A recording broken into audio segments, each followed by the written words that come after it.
Good evening and welcome to the Melissa Cardinals Network. This is Trey Graham and Melissa Cardinals head football coach Matt Nally joining you live from the Dugout Sports Grill at the Z-Plex. This is our weekly program. We call it the Cardinal Scoreboard Show. We're glad you're joining us. As you have seen the progress in the restaurants coming along every week, and in just a few weeks, you will be able to come and be part of our studio audience. We'll tell you more about that with Mike Dembski of the Dugout Sports Grill in a minute. But as usual, Matt Nally is here, and as usual, coming off a victory. That's 5 in a row. Yeah, it's a lot of fun. Winning is fun. Winning is fun. We talked about it a few weeks ago. It was 0-2 and everybody was panicking, and you told everybody, calm down. It's going to be all right. Yes, sir. Yes, sir. 5 in a row. Yes, sir. It's all right. Right. It goes back to make sure our young kids get reps and, getting varsity prepared, and that's what we've done. And they have done an unbelievable job of preparing themselves. And once again, it's about iron sharpening iron. And we had an unbelievable pre-district schedule, and it really prepared us for the district race. And now we got to make sure that we continue to propel forward and make a run in the playoffs. Last Friday at the home of the Purple People, the final score was Melissa 51 and Anna 19, which makes me update my records. The all-time series is no longer 10-1. It's now 11-1. Cardinals over the Coyotes. Your offense ran the ball 30 times for 255 yards overall as a team.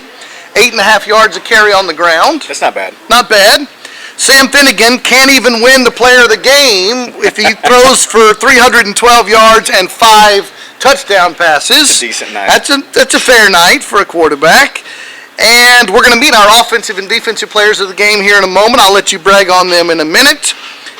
The Dave Campbell's Texas Football / Associated Press Top 10 comes out, as we've said, because they schedule around our program. They come out on Monday mornings before our Monday night show. The top 10 in Class 4A Division I football did not change. So you remain number 4 in the state of Texas. Argyle remains number 5. A team coming up in a couple of weeks. Kaufman remains number 8. So let's talk about the Anna Coyotes. It's a rival because it's so close. It's a rival because a lot of the kids know each other, of course.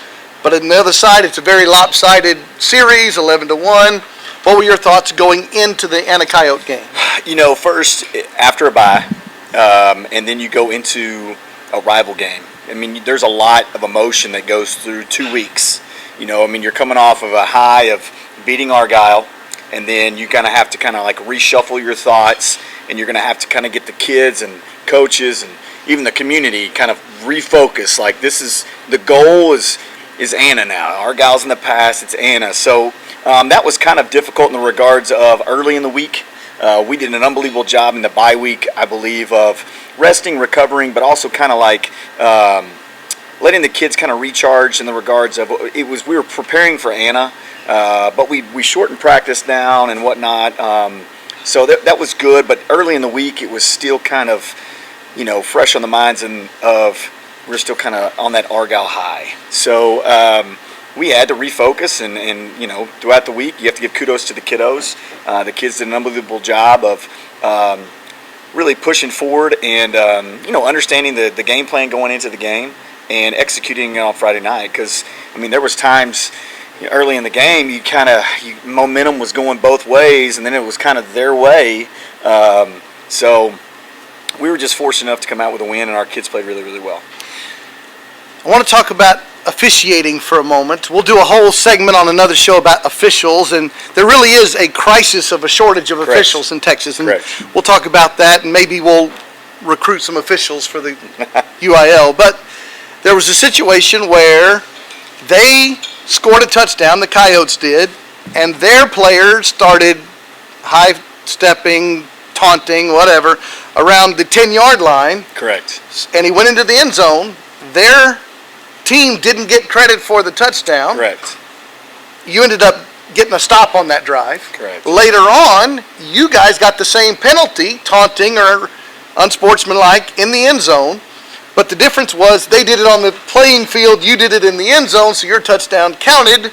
Talk about the weirdness of the officiating, and how do you let players be excited right, and not call a flag on them? Well, that's actually that's not an old rule that's kind of a new rule, and it was maybe 5 years old. And what they did was, they were trying to get kids from quit being, kind of jerks to the opponent, in that situation. So they said if you taunt before you get into the end zone, it's a no touchdown. It's actually a personal foul, and they'll move you back from where it happened. And that's when you got the stop. Right. Yes. And when you score, once you score, and that has happened, and then you taunt, you get to keep the touchdown, but the personal foul goes on the kickoff. So it's just officials trying to, teach kids how to act appropriately. But how do you let them be excited and celebrate without crossing the line where you're not respectful of the opponent anymore? I think. Do you have a rule or do you have a policy? So, everyone has a policy, but for us, it's going to be what's the severity of it? Because every officiating crew has their own rules and their own philosophies and things like that. So our kid looked at the kid and put the ball out. Their kid high stepped down the sideline. So for me personally, that's a conversation I have with a kid. That's an education process I have with a kid. And I'm not saying Anna can do whatever they want, but with that kid, we're going to have some educational things, but we're also going to have some coaching moments where we can teach that kid. Is this where you say, act like you've been there? Act like you've been there. Okay. You know what I'm saying? So, once again, I think it's a good thing. I think it's a good thing that you teach kids, some humility and, you go back to Barry Sanders, act like you've been there. It's not your first time. It's not going to be your last, So I think that's the most important thing taking from that is that kid learned a lesson. And not just that, what that kid did Friday night taught my kids a lesson and hopefully any kid that was watching the game. Hurt his team. Correct. Took points off the board. Correct. We actually have a question sent in by one of our faithful audience members that asks you about this. They want to know about the athletic trainers, adults and students. What are their roles? What is their week? You went through the coaches' week before. Talk about the trainers. The trainers, the only day off they have is Sunday. They're up there when we start practice at 7:30. They get up there at 6 for treatment. So kids can show up at 6 and have treatment before practice. So then, the trainers go and they teach classes just like a coach. They have all. They are full-time employees. They're full-time employees. So, and then what they do is they recruit student trainers, and those student trainers are in their classes, and they teach them how to do like the basics, like to wrap an ankle, whatever the case may be. Wrap an elbow in the regards for ice or whatever.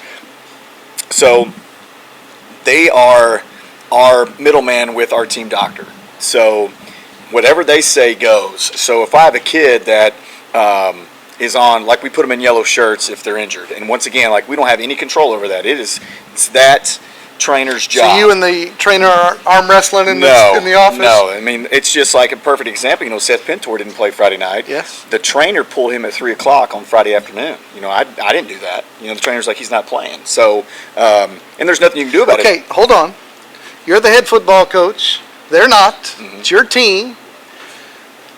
And they seem to change a lot over the years, too. They move in and out. So how do you develop that relationship where you say, I really respect your decision? Because that could affect your team. Right. So, what we do is, or what I do is I'm going to be honest with them. Because a lot of people are very rude and crude and ugly to trainers. They take on the, that trainer's trying to, hurt my team. Get in my way. Right, or whatever the case may be. Well, I don't do that. When I sit down to meet with the trainers, I'm like, you guys are in charge. I don't know anything about that stuff. I don't know how to, I know how to wrap an ankle because I've been coaching for 20 years, and we didn't have trainers when I first started coaching. You were the trainer, you know what I mean? But when it comes to fibias and tibias and whatever the case may be, I have no idea. You know what I mean? You're going to make that decision. I think we're going to talk to somebody about that here in a minute, by the way. I don't have any idea about that. I don't know about, contusions or whatever, I just, it is what it is. So they have more experience than I do, but besides that, we live in a world where, concussions is a big deal. Well, I don't know how to diagnose a concussion. I don't know I know what the protocol is for concussions, but I don't know. They have so much more knowledge than I do. So what training, medical training or professional training do they have before they get this job? You go to college, and then there's a training field that they go through. I mean, a lot of these trainers can go and be a physical therapist. They can go be a PA. They can go be a DO. You know, I mean, there's a lot of things that they can do. But you know, I mean, if you ask our trainer, Allie, she's going to tell you that, you know, because she was in competitive sports and she likes a team atmosphere. That's why she got into athletic training, where then they could have gotten into something else in the medical field. But once again, they're the buffer between us and the team doctor, because once again, our team doctor is Dr. Parker, and whatever Dr. Parker says goes. And when is he around? He shows up once a week, and then he shows up on Friday nights. So, and then our kids have access to him all the time. On school grounds or at his office? At his office. So he'll come in to our on campus when we have a kid that he needs to look at during the week. If it's something that happened on a Friday night, you just make an appointment and go to him in the week. But once again, it goes through our trainer. And do you hire the trainers? Does Seth Stinton, as the athletic director, who brings them on board? Seth Stinton. Seth's the guy. So Seth hired an unbelievable trainer. His name is Steve Smith. You know, he was a trainer for Texas A&M, SMU. He was a trainer for the Dallas Mavericks.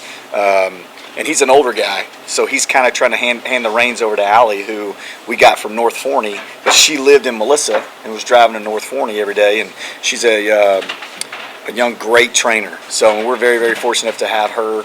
And not just that, she motivates the kids, and you know, those kids who want to be, you know, they want to be trainers and whatnot. Like, you know, when I first got here, I think we had like 2 or 3 trainers. Now I don't know how many trainers there are. There's so many of them, but that's a testament to what they did and how the relationships that they're building with those kids, and kids that, you know, just bring interest to doing that.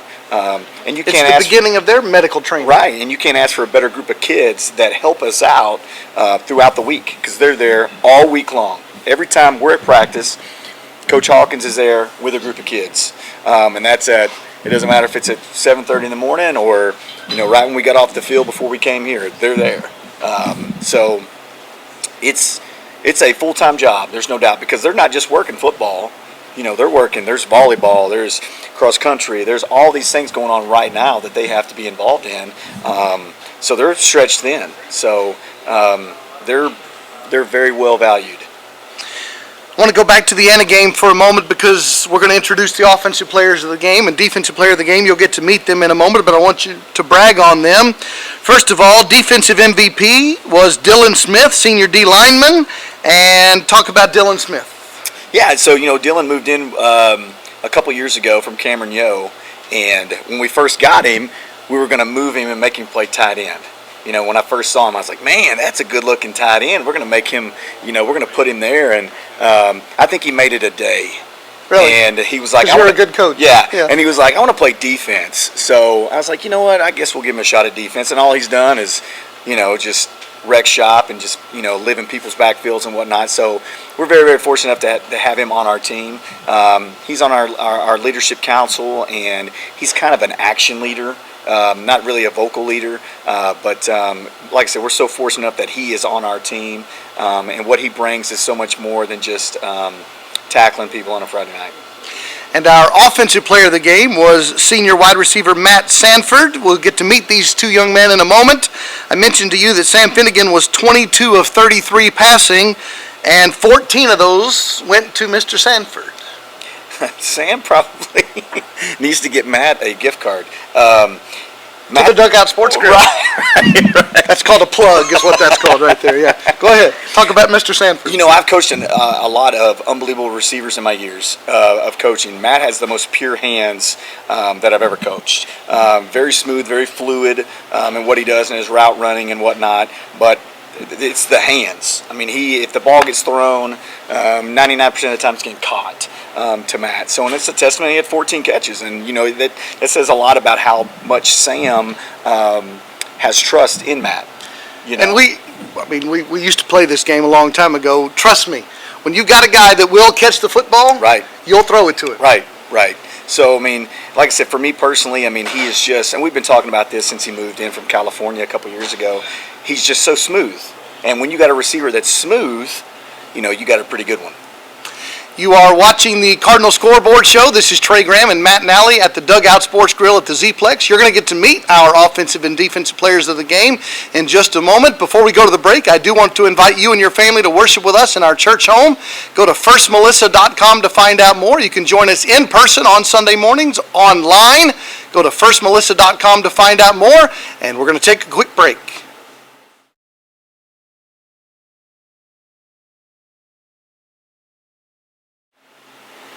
Welcome back to the Melissa Cardinals Network. This is Trey Graham joining you from the Dugout Sports Grill at the Z-Plex. And as promised, you get to meet our offensive and defensive players of the week for the victory over the Anna Coyotes. In this segment, you get to meet Dylan Smith, senior defensive lineman, number 99. Congratulations on being the defensive player of the game. Thank you. Thank you. It's great to have you. Welcome to the program. And you heard Matt Nally brag about you. He says you spend a lot of time in the other team's backfield. I assume that's pretty much your job assignment. Yes, sir. Yeah, pretty much, actually, yeah. I mean, we're trained every day to get back there, and I try my best most of the time. And what makes a good D lineman? I would say 100% effort and not giving up on a single play. Because, I mean, you could be doing bad at the beginning of a play, and then something can happen, and then you just need to be in the right spot to make a tackle or just get some pressure on the QB, make him throw a bad pass, you know what I mean? How long have you lived in Melissa? 2 years now. And you moved from? Cameron, Yo. Okay. So what's been the highlight of being a Melissa Cardinal? I would say the support. You always got somebody cheering you on. They may not even know your name, you know. You're talking about the fans? Yes, sir. Yes, sir. Good. They're always there for you, no matter what, and it's just a pleasure to be around them, you know. Good. What's your favorite class in school? Ooh, I would say kinesiology. It's fun Really? to learn about the body. Who's yeah. the teacher? Zach Hernandez. Really? He's around here somewhere, isn't he? Yes, sir. Okay. And why is that your favorite class? It's fun. I mean, I pretty much learn what I already do, you know. Okay. Just learn how to get stronger and learn what muscles are working when I'm doing movements, and that's always fun to learn, you know. What do you want to do after high school? I want to learn more about my body and learn how to help other people with, like, I want to be a trainer, you know. Really? Help them, yeah. Come back and work for Matt Nally. Maybe. Okay, good. And you're a senior on the team. That means you're expected to be a leader. What does that mean for you? What is a senior leader on the team? Well, I mean, as he said, I'm not really a vocal leader. I'm not the one to go tell somebody to stop doing something, but I pretty much just do what I'm supposed to do and hope people follow after that, you know. I'm not really that guy that will go up and tell somebody that they're doing something wrong. I'll have somebody else go do it for me, you know, one of my friends or something, you know. But it's just, it's fun to, like, help the younger ones sometimes, you know. Sometimes they don't listen, but the ones who do, they're always a pleasure. You're supposed to be a role model. You're supposed to be the example. Yes, sir. Give us a story or a situation where that's come for you.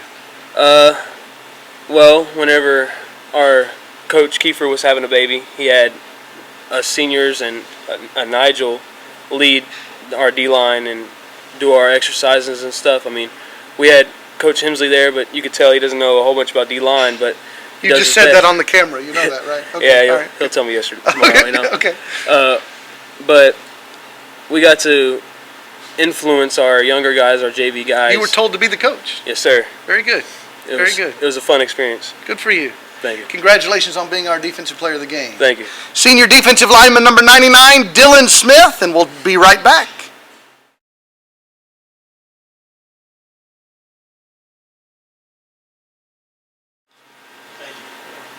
Welcome back to the Dugout Sports Grill at the Z-Plex. This is Trey Graham. You're watching the Cardinal Scoreboard show. A moment ago, you heard from Dylan Smith, our Defensive Player of the Week for the victory over Anna. Now you get to meet Matthew Sanford. He was our Offensive Player of the Week in the win over the Coyotes as the senior wide receiver, wears jersey number 19, 14 receptions, 179 yards, and a touchdown. Congratulations on being the Offensive Player of the game. Thank you, sir. Thank you for having me here. Congratulations. I am very old quarterback, and so I know what your job is. Yes, your sir. job is to make the quarterback look good. Do you know that? Yes, sir. Does Sam know that? Yes, sir. Okay, so how does that happen? How do you make him look good? I mean, the rule is always make the quarterback right. So, like on my touchdown, I'm running a fade, so usually it's a jump ball, but the defender was over pursuing, so he throws a back shoulder, you make him right, step back, it's easy catch. Good. Same with on a fade. Instead of going too fast, you kind of let it drop into you. So just always make it right. How many years have you lived in Melissa? A year and a month, Okay. Moved from where? California. All right. And tell us about your family. My parents are missionaries, so I was born overseas on mission fields. Really? Where? Ireland. Very good. Yes, sir. I moved to Texas, actually, when I was, 12. Moved to California, and then I moved back to Texas. So my parents are pastors, obviously. And then Okay. I got 3 sisters at home. And what do you like about being a Melissa Cardinal? It's different than California, obviously. It's more of a family, I'd say, because football is more like, it's your whole life here. So it's just a great culture to be in. Do you play other sports? Yeah, I play basketball and track.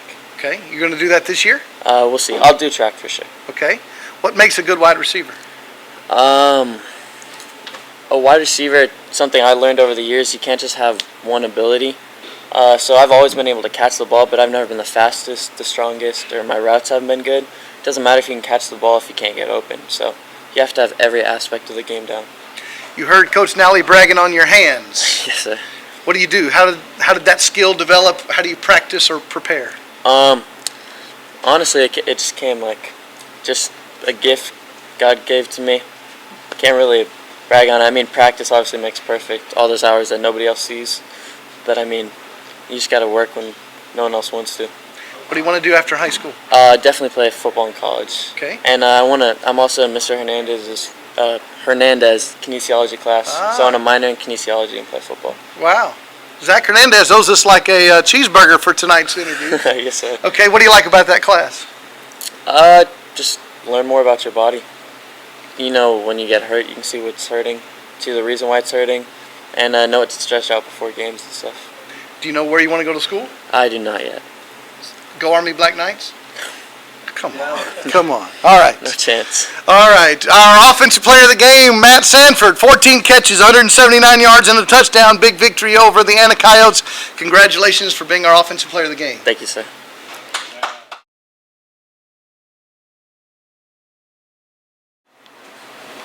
Welcome back to the Melissa Cardinals Network. This is Trey Graham joining you from the Dugout Sports Grill at the Z-Plex.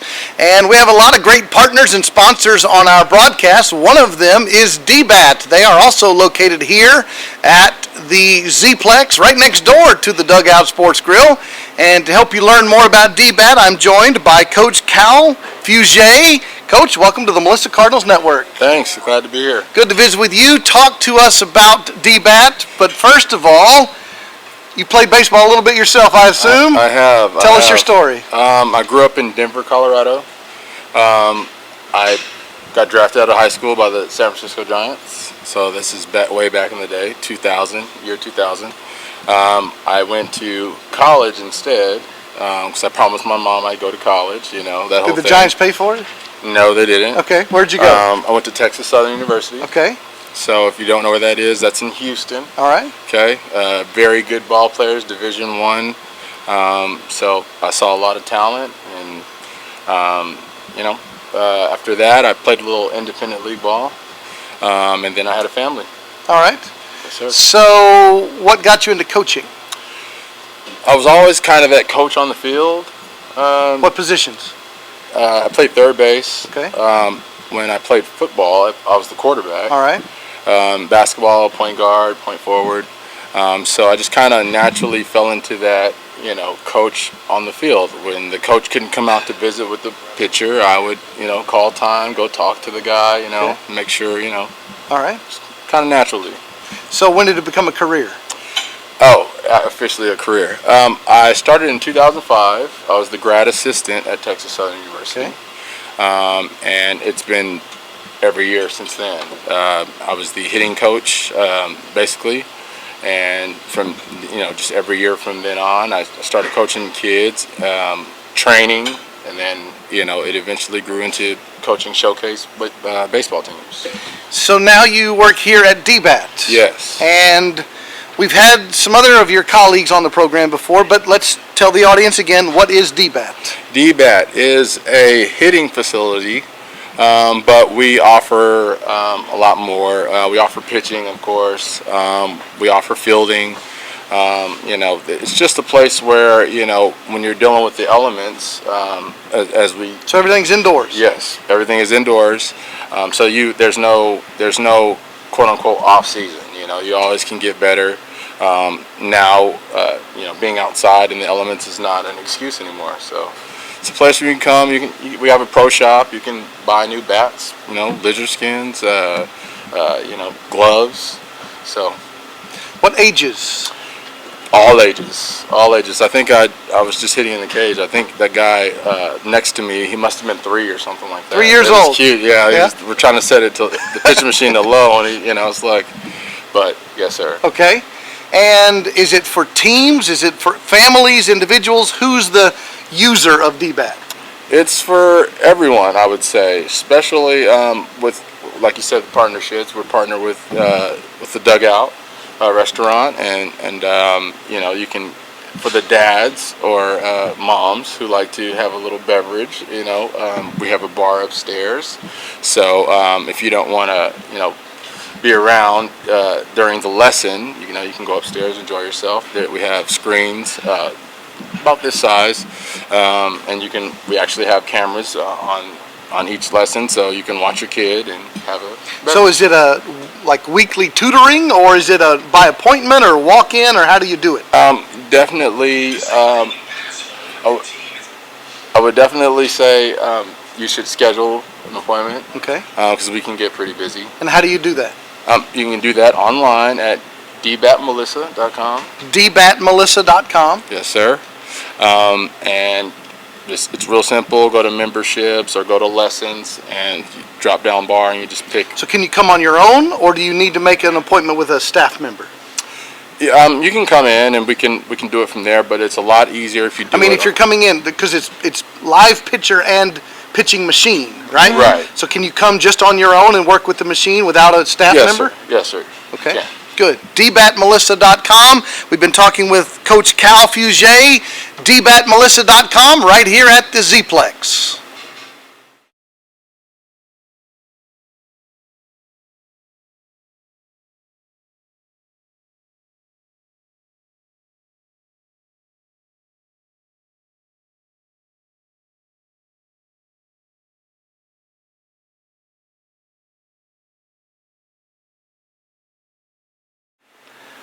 Welcome back to the Melissa Cardinals Network. This is the Cardinal Scoreboard Show, and we have a special guest tonight here at the Dugout Sports Grill. This is Coach Kelly Pitzer.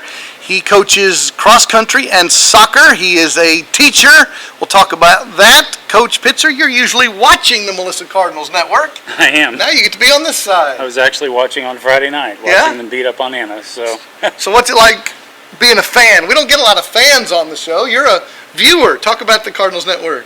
Well, actually, it was really enjoyable because I knew some of the games I just know I can't be there. Specifically, a lot of the times it's because of cross country, because we'll leave super early for a meet Saturday mornings. So it's really hard to make some of those out-of-town games where you know that you're going to get home really late. So it's great to have access and watch my students play the game. And I never did play football, but it's always enjoyable to have those kids in class and know that, hey, they had a great Friday night, or same thing with volleyball kids or whatever sport they play or plays that they're in or whatever. You've got to support your kids all the time. Your 8th year in Melissa. Correct. Before that, where? I was in Anna for 6 years prior to that. Okay. And you had a life before teaching. I did. Talk about your story. Long story short, I started in education after I was in the military. I was in the Air Force for one tour, a little over 4 years, and traveled quite a bit in the Air Force.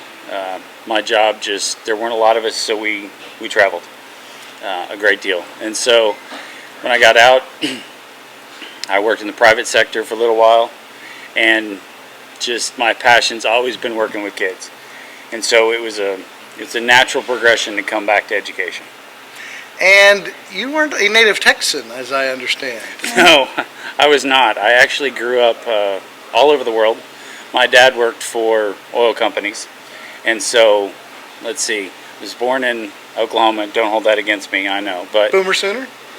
I didn't live there long enough to Okay. really matter, so I was out of there when I was about 2.5. Then where? We moved to Alaska. From there, we moved to England. From there, we went to the Netherlands, and then back to Houston, Texas, when I was about almost 18. And where'd you go to college? Southeastern Oklahoma State University. Okay.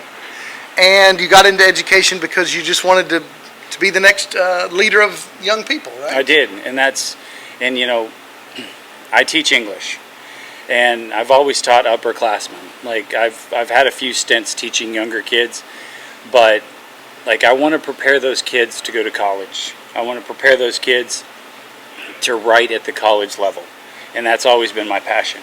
Is writing. I mean, my degree's in writing and British literature, but you know, it's just a passion of mine, and I think the kids get to see that passion and really, you know, I've always had kids tell me they didn't actually like my class, but they sure did love me when they got to college, because I've had so many kids over the years go, I couldn't have made it through my freshman year. Yeah. You know, and I will tell them, you know, it's not now, it's later. I want you to be prepared for that. And I've had a lot of kids come back and go, man, I wouldn't have made it through my freshman year. That's why we do it, because we're preparing them for their futures. We mentioned that Coach Pitzer leads the boys cross-country program and the boys soccer program. So let's do soccer first. Yes, sir. Brag on your program. You know, we are very blessed because the growth here, with the growth, has come some really skilled players. Kids that are choosing to play clubs, some kids that are really working hard. And it's been a, you know, hard road at times to... It's a relatively new sport for Melissa. It is. It's about, what, 5-6 years? It's 8 years. I Okay. started You started the program. I started the program. Okay. And, you know, the progression that's come, at first it was, let's just get athletes, and we're going to teach them how to play soccer. Now we've got soccer players that really want to be successful. And that has paid huge dividends. You know, we have great staff on the boys and girls side. You know, Coach Avila and I have coached together now for about 15 years at 2 different programs. And so he can run ideas past me, I can run ideas past him. Coach Manny Avila, he's also a pretty tough teacher, as Yes, my he kids is. are Yes. known to say. Yes, But a yes. great teacher. Yes, he is, but he teaches honors physics, so it's a hard course anyway. So, but it's, you know, it's great to bounce ideas off him, and then we have great, you know, coaches that coach with us. Coach Power from middle school is my assistant coach, and just a great guy and really knows the game. He played college ball, really knows the game very well. So I think this season's going to be very good for us. Nice thing is we've got some really solid seniors that are really good leaders, and then we also have a junior class that is just exemplary. You know, they're great kids. Name a few names for us. Carson Gibbs, Canyon Power. We have a sophomore. He was actually voted last year as the team MVP with Jordy Vasquez. Dylan Carmen, Jake Wick. I mean, I could go down the list of all these boys that are quality, but what they have that they haven't had in years past is chemistry. And they've played together long enough now that they really get each other. They can make instinctual runs. They can understand, hey, his body shape's here, and then they're going to make the run. And so chemistry is going to go a long way for us this year. Unfortunately, we lost kind of a heartbreaker in the playoffs last year. But, you know, I think they learned from that, and I think that's going to definitely pay dividends this year. I'm visiting with Coach Kelly Pitzer. Let's turn our attention to the cross-country program. You're in the middle of the season right now, just won a district championship. Oh, we didn't win it. We destroyed the other teams. I hate to say it that way. We got to brag on these boys a little bit. We had an overall score of 30 points, which, for those that don't know how that works, Yeah, you got to teach the math here. is Lower is better. Lower is better. We had 30 points, and the second place team had 79. So we kind of blew the doors off. We went, place-wise, we went 2, 4, 7, 8, 9. So my top 5 runners were in the top 10. And name a few names. Logan Tausch, Rush Graham, let's see, Adams, Abram. You've got Joshua S. Easter and Ian McDonald. Round out our top 7. Is that our top? No, Tristan Weaver, I'm sorry. Tristan Weaver as well rounds out the 7. And then Parker will be our alternate, who was our best runner on the JV side. So you just won district, means you're moving on to regionals. Correct, which is a week from today, actually. Okay. Week from today at Lynn Creek Park in Arlington. All right. And then we're headed for state after that. Yes, All sir. Cardinal fans hoping for. Yes, which we have been before, and I think that was the great thing about last year. And, I have to brag on these boys a little bit because they could have rested on the laurels of those that ran in the past. We had a 3-time state champion in Judson Greer. We had a top 5 finisher in Lucas Tausch. Last year we lost our number 1, our number 2, and our number 4 runners. They could have very said, well, this is going to be a building year. Oh, well, we're only, I have 1 senior and sophomores and freshmen. That's all I have on the team.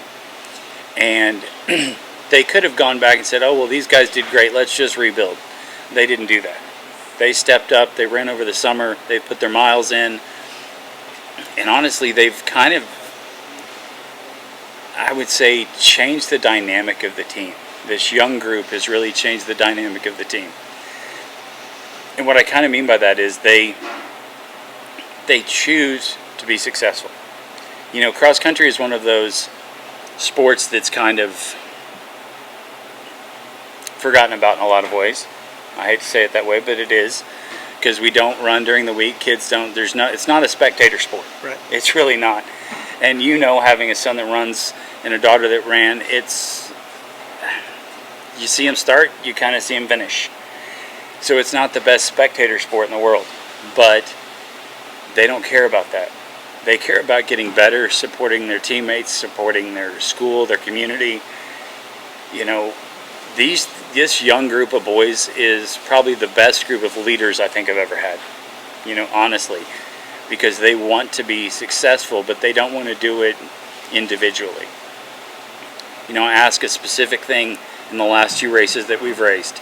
I want these 3 guys, the first 3 guys, I want you to run together. And the back 4 guys, I want you to pack up and run together. They didn't question it. They did it. And So what's the strategy of that? Well, the strategy is because if you're running together, your points are going to be less. Because I know my top 3 runners can all run at basically the same pace, at least for the first 2.5 miles. By the way, just so you know, cross country is a 5K, so that's Correct. 3.1 miles. That's the distance of each race. Correct. And so, they have to think about when are they going to separate. And they've kind of all started to separate around that 2.5 mile mark. And really, our number 1 will take off, 2 and 3 will really work hard to stay as long as they can. But then the back of the pack are staying together as well. So if they're finishing up, like I said, we went 1-2 or 2-4, and then we went 7-8-9. Well, that's a lot less points when they're finishing together.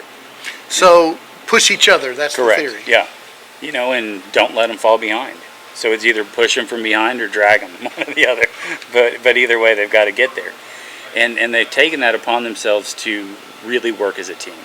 And, that's how, when you don't have the kid that's running in the 14:30 range like Judson did, you could, Judson was a kid that you could count that was going to go out and win every race. He was a state championship. He knew how to race. He's not in North Carolina going to be very successful. But when you have kids that are running in the 15s and 16s and 17s, you've got to figure out the strategy behind it, of how are they going to be successful. And they've taken upon themselves to be successful, which is, true leaders.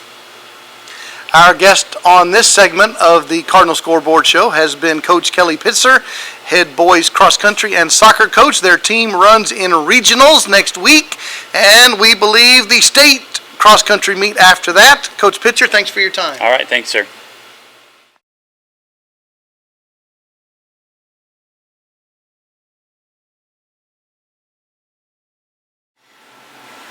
Welcome back to the Dugout Sports Grill, and I'm joined by Mike Dembski. He's the general manager of the place. Mike, every time we come here, it gets better. It gets further along. How long has it been now? It's been, I think, 4, This is 5, 8. 6. This is the 8th. Is it 8? Really? Yes, sir. Goodness gracious. Are you ready? To open? Are you ready? It's your job. Okay, not mine. let me tell you. It is October 18th, and we have worked since June 15th. This was an empty space right here, Trey. Sure. Okay, I've got it documented. I'm looking at it every day. Today I got more work done than I have in such a long time. We have our bar almost set up. We have our kitchen almost set up. I'm thinking we're at 95 to 98% complete. All right. I talked with my beautiful kitchen manager and chef. She's my wife. Yes. Today we have the menu complete. 99%. We're still tweaking a little bit. Lots of goodies on there for the good folks in Melissa. The bar has really come along. I have beer, wine being shipped in 2 days. Where are we at? We're looking at November 4th, Thursday, as a grand opening to the great folks of Melissa, Texas. November 4th, the planned grand opening. You'll get to come here, sit where we sit. What's going to be on the menu? From top to bottom, cheeseburgers, hamburgers, barbecue brisket, chopped brisket, chicken wings, corny dogs, cake, lollipops. Anything you can imagine. Come out. So somebody's going to come order nachos and a lollipop? Nachos too. Okay. If I don't have it, I'll get it for you. Let's see how the menu that we have, that we've prepared, meets the expectations of our patrons. And then, of course, nothing is etched in stone. We're going to start off simple. And build. Yes. Yeah. Yes. We have actually a few small catering jobs to do over the course of the next week or two that will give us even more practice. You know, we're feeding these ball players every day out here. The food's been great. Golly, we cooked fried chicken My this boys evening. come here on Monday supposedly to support the broadcast. I think It's they good. come here to eat. Is it good? I think they come here on, to guys. eat. Yeah. Yeah, we've had I think I'm probably my biggest critic. I smoked a brisket for 12, 15 hours the other day, and I was like, it's not quite right. Tracy says it's perfect. I was like, it's not quite right. We fried chicken wings last night. It's been such a blast.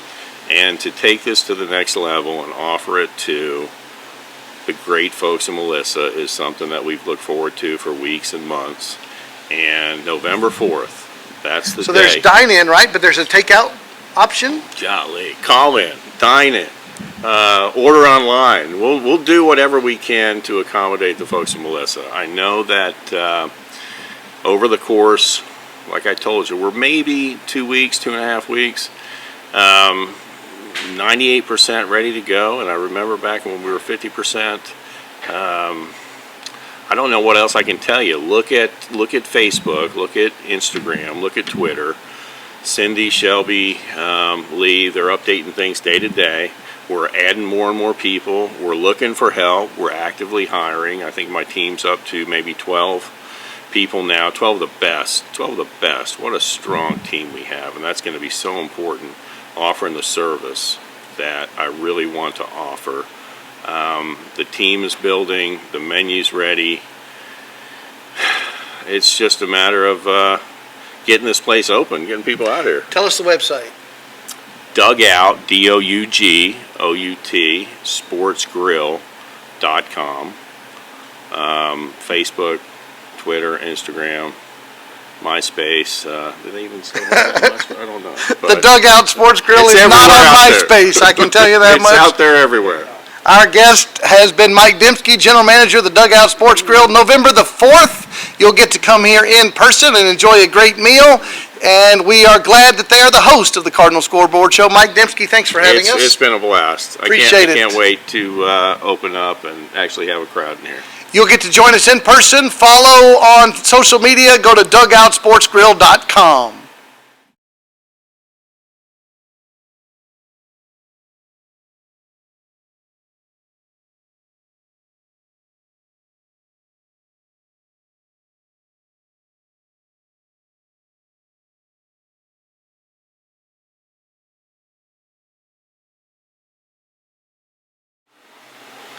Welcome back to the Dugout Sports Grill. You're going to get to join us in person in a few weeks to join us on a Monday evening for a broadcast. This is Trey Graham with Coach Matt Nally, head football coach of the Cardinals. The District season continues with a home game this Friday night, 7:30 kickoff, 7 o'clock pregame show right here on the Melissa Cardinals Network. You're invited to join me and Coach Kenny Deal for the broadcast. Carrollton Ranch View will come into the game with an 0-7 record, 0-4 overall. Your Melissa Cardinals, as you know, 5-2 overall, 3-0 in the district. This is the second time the two teams have ever played one another. Last season, the Cardinals were victorious, 56-16. All right. Now, there were 4 players a season ago. This is the Stump the Coach portion of the broadcast. Right. 4 players last year ran for a touchdown. Can you name them? Braden Smith. There you go. Parrish. Yes, I Paris believe Adger. Parrish. Probably Jalen Williams. Very good. And man, I don't know why. I think that we brought some JV. Oh man, Say Javon Smith. Javon Smith. There you go. Braden Smith, Paris Adger, Jalen Williams, Javon Smith all had a rushing touchdown a year ago against Ranch View when you won 56-16. Now before we let you kind of promote them and explain them to the audience, I want to do a little psychoanalysis. Okay. Ranch View, as we said, they're 0-7 this year. They were 0-7 last year because they only played 7 games because Right. they live in Dallas County. Right. And you don't get to play as much football in Dallas County as you do in Collin County. So they only played 7 games. And that's 2020. You go back to 2019. They were 9-1. Right. They went to the playoffs. They lost the first round playoff game to Salina. Right. So lose that playoff game. 0-7 last year. 0-7 this year. That's 15 games in a row they've lost. Right. Being outscored in those 15 games, 830 to 153. It's pouring salt on the wound. Yes. So your average score over the last 15 games is you are losing 55-10. Right. Here's my question. You're 9-1. Right. Why do you go 0-15? What happened to the team? And from a coaching perspective, what do you do? You're 9-1. Now you're 0-15. What do you do? You know, it goes back to that pre-district schedule. So when they were on that 9-1 stretch, they had a kid that he plays for Oklahoma now. So and he played running back, he played receiver, he actually played some quarterback for them. But this is just my philosophy personally, is it doesn't matter what type of team you have. You've got to play a good team in pre-district to A, get a measuring stick of where you're at, but B, you've got to be battle tested, because once it gets to this time of the season, you got to be calloused. You got to be ready to go. So I think personally, if I was Ranch View and I was that coach, I would probably try to schedule some confidence building opponents, but also opponents where I can kind of gauge where my program is at, but also to get my kids callous, because once you go through this district, it's kind of a beatdown. And I just think that that really helps a program, because kids need confidence. So you need a confidence building game, but you also need a game that's a struggle. And once you can overcome a struggle, I think that really helps out. It's when adversity strikes, are you going to strike back or are you going to crumble? So I think that's really helps when it comes to those pre-district ball games. So We mentioned they're 0-7 this year, 0-4 in the district, so they lost their 3 non-district games this season. Let's give them their due. They had no non-district games a year ago, again, because they live in Dallas County. Right. So they had to go straight into district play, so they didn't get that ramp-up phase. Right. But if you're the Wolves right now, and let's say, please God, you'll never be on a 15-game losing streak, how do you coach the team? How do you get your team up when you're being outscored 830 to 153? I think that you just got to concentrate on you and the positives. The positive thing is what you're going to find out Friday night. Those kids play hard. They get after it and play hard. You got to always see the silver lining. So if I was in Carrollton Ranch View right now, I would just be talking about the positives nonstop. because at the end of the day, you want to keep the kids' attention, but you want to keep the kids motivated enough to go out there and get beat 50-10, 55-10. You know, and they do a great job of making those kids play hard, because they do play hard. But once again, that's a tough one. You know, I've never been in that situation before. But I think just being positive and loving them up and building that relationship with them is going to be probably the most important thing you can do going through something like this. So, I mean, once again, I mean, kudos to those coaching staff, or that coaching staff, and what they do in those kids. Because, I mean, your heart bleeds for that. You don't want anyone, I don't care if it's an opponent or whatever the case may be, to go through anything that, you know, is heartbreaking like that. You know, everyone wants to be successful. So let's turn the table. You've got to play them. Right. You've got to get your team up to face an Right. opponent who's lost 15 games in a row. Right. How are you coaching your team? Right. I mean, that's hard, because, you know, I mean, it's different when we played. You know, I mean, I would know this week I'm playing the Hawkins Hawks, but I couldn't tell you the score unless my coaches told me what the score was.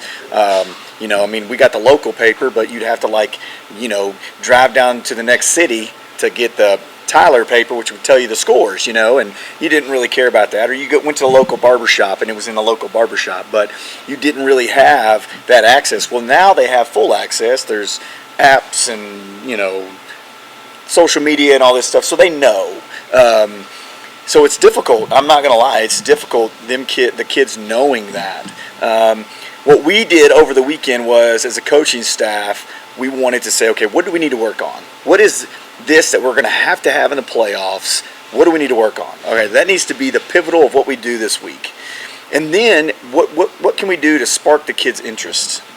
So offensively, we're going to do some trick things and some cool things that I think sparks the kids' interest. Defensively, we're going to do the exact same thing to spark the kids' interest. So, and I say that because when you go into a practice session and you know you're fixing to play a team like this, sometimes your practices can be dull and you know, you're kind of just going through the motions. So when you, like we have this week, we might have our tackle throw a pass, and that's an actual play that might actually happen. But, you know, I mean, when we're running it today, the kids were excited. You know what I mean? It elevated the energy in practice, especially when the kid actually completed a pass, because it took 5 times for the kid to complete it.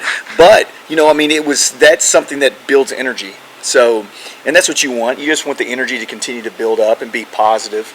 But I'm not going to lie, it's difficult. It's a very difficult thing. But at the end of the day, I feel like this is something that we've done, and we had a good day. We had a really good day at practice. So, and once again, I think it's because now we are bringing some kids up too. And the one thing about this team that is different from other teams that I've had at all the places I've been is, you know, those young kids are really celebrated, excuse me, for what they've been accomplishing.